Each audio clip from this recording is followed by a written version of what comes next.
Travel is not easy, and it's not cheap to buy plane tickets, to buy hotel rooms. These are expensive things, but we do it because it's worth it. We have a joy set before us, and because of that joy, it enables us to endure hardships, to pay the price, whatever price it may be, for the joy of that travel experience, wherever that takes us.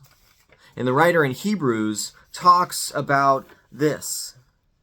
He says that Christ is able to endure the cross because of the joy that is set before him.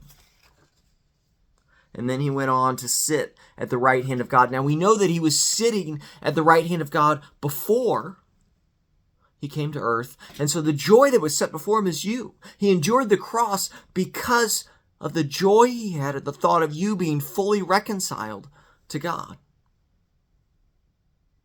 Joy sustained him through hardships.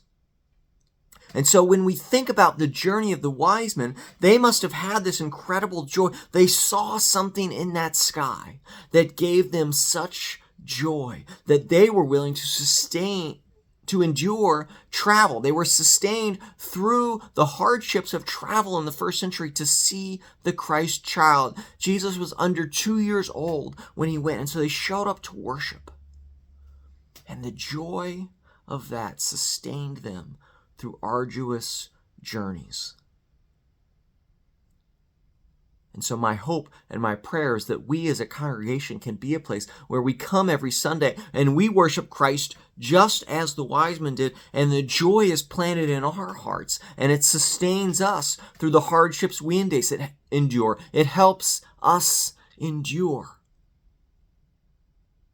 through the wilderness parts of our lives. And so as a community, we gather together and we remind one another of the joy that we have in Christ and the joy that Christ finds in us. And that is a reminder to us as we go about our lives of who and how we are called and claimed.